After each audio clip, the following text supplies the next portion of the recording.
Wow, last weekend was absolutely crazy wild. I ran a marathon. I say last weekend as if it wasn't yesterday morning.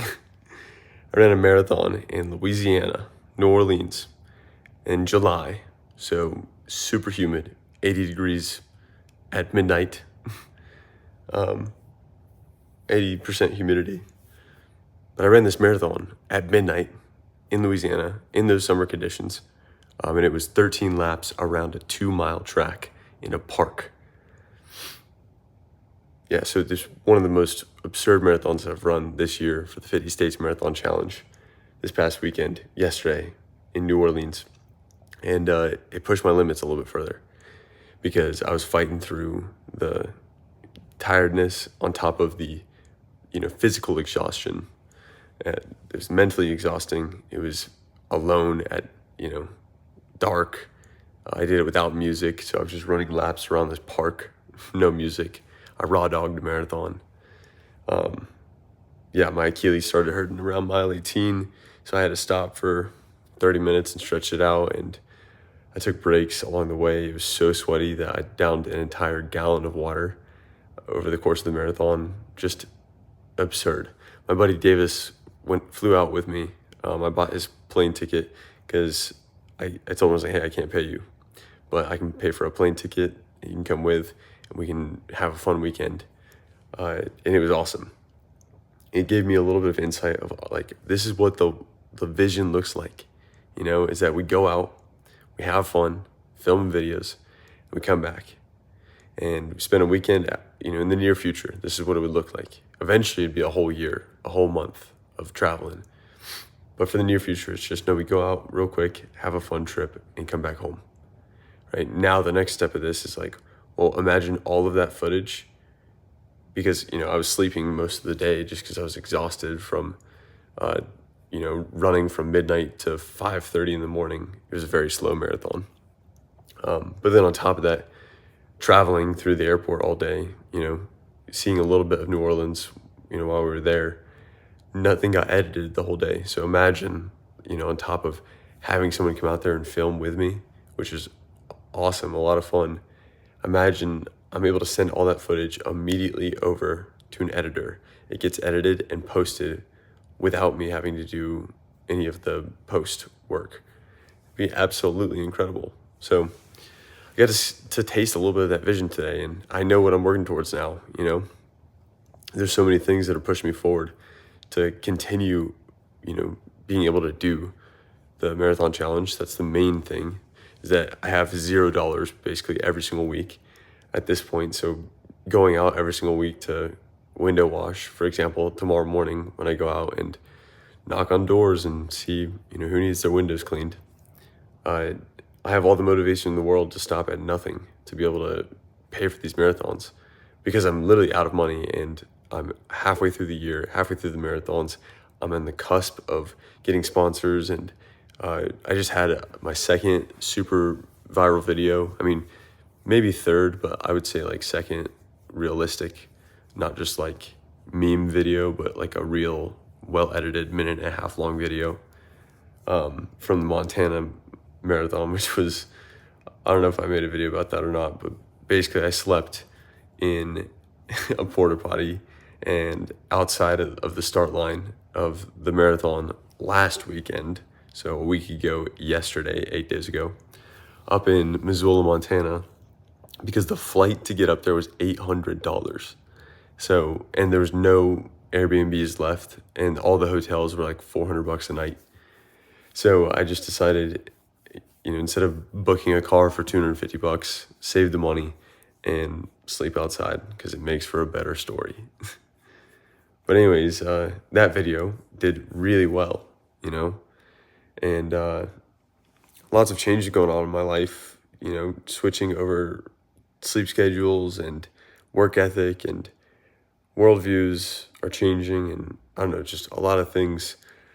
All the moving pieces are happening at once, which is awesome, because change is best all at once, not slowly over time, in my mind. It's a good mixture of the two, but I think like if you're gonna switch up habits, you might as well throw everything in there all at the same time, instead of like oh, I'm only going to do this one first, and then I'll go towards that, and then I'll do this. It's like, no, just start everything today. There's no time. There is no time to push everything off for tomorrow. But back to the marathon this past weekend, the Hotter Than Hell Marathon, New Orleans, Louisiana, 13 laps around a 2-mile loop in a park. So humid. I did my mile for the day before, the daily mile, at like 11:30 at night, and I just did one loop around, and oh my gosh, I was drenched in sweat after like a mile and a half.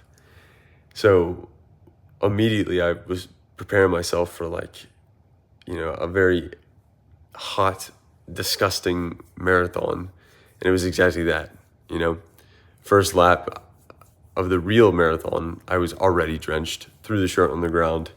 Like 3 laps in, my shorts were soaked. A couple more laps in, it was just like, exhausting. So it's like, I don't know.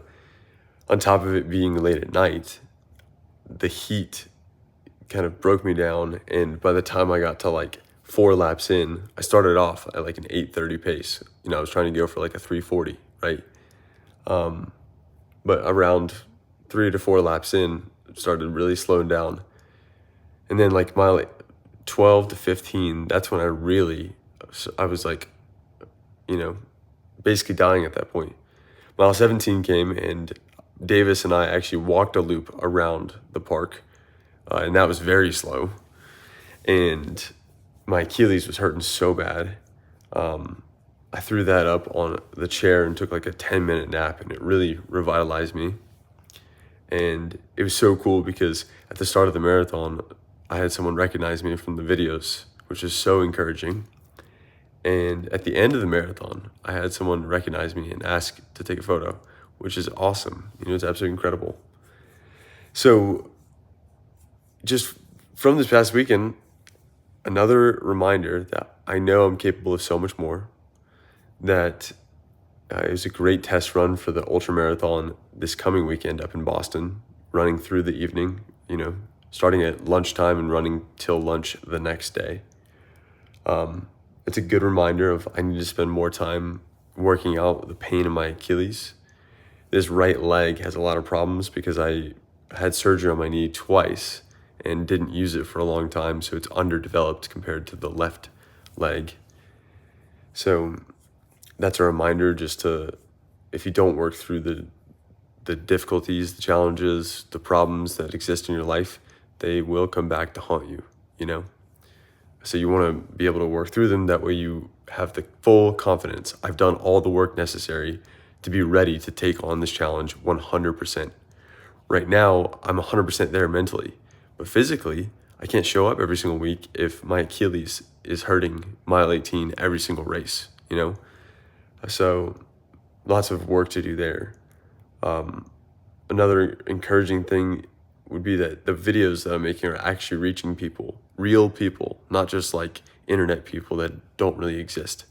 People who show up to the marathons, real people, are recognizing that the videos are entertaining and inspiring to watch, and that's incredible. So all those things together, the encouragement that I was able to finish, the reminder that I need to work on things, the determination, and like another week under the belt, halfway through, so many different things that from this past 36 hours, it's 2:00 in the morning. I just got back from the airport, and I'm a little bit wired because I had a nap on the plane, and sleep schedule is weird because I was sleeping all this morning because, I was running last night. But all these things together, like, it really was a wild experience, And the crazy part is that is every single weekend of my life right now. And most likely for the rest of my life, every weekend is going to be at that level of just absurdity. Like, what is going on? Not even trying to stop and understand it, just going with the flow, and then looking back once it's all done to recall what were the most important lessons learned. I think the cool perspective that I'll build out on a different talk, but I'll just mention it so I don't forget. I was flying back on the plane just now, and I was looking down on the cities from the aerial view. And I love, the aerial view of cities, because it gets to show you the scale of the United States, how big this place is that we call home. And so flying over Atlanta, and I get to see like all these, suburban cities, right? And the concept basically is this, that all of them had lots of streetlights on the main street. And then there were some areas that were built out, like outcroppings, branches, but those with housing units. The stores that were on the main street, those were the things that like kind of drove the economy. And then the housing units were kind of like outside, more established. So the things that were on the road were constantly changing: advertisements, business, commerce, the main highway, which makes complete sense. Then when you go out a little bit, that's where the areas were more developed. Real estate probably makes more money than a coffee shop, right? Maybe not, I have no idea. But being a real estate developer definitely makes more money than being a coffee shop owner. So like lots of stuff to play around with there. How like installing an intersection kind of causes the flow of traffic to slow down, to pivot, to take left and right. You can direct your energy. If this main highway is like your attention, it's your energy. If you put in an intersection, then when you get on a force of habit, like waking up and then just immediately scrolling on TikTok, you can put an intersection right in front of that point to pivot you somewhere else, pivot that energy.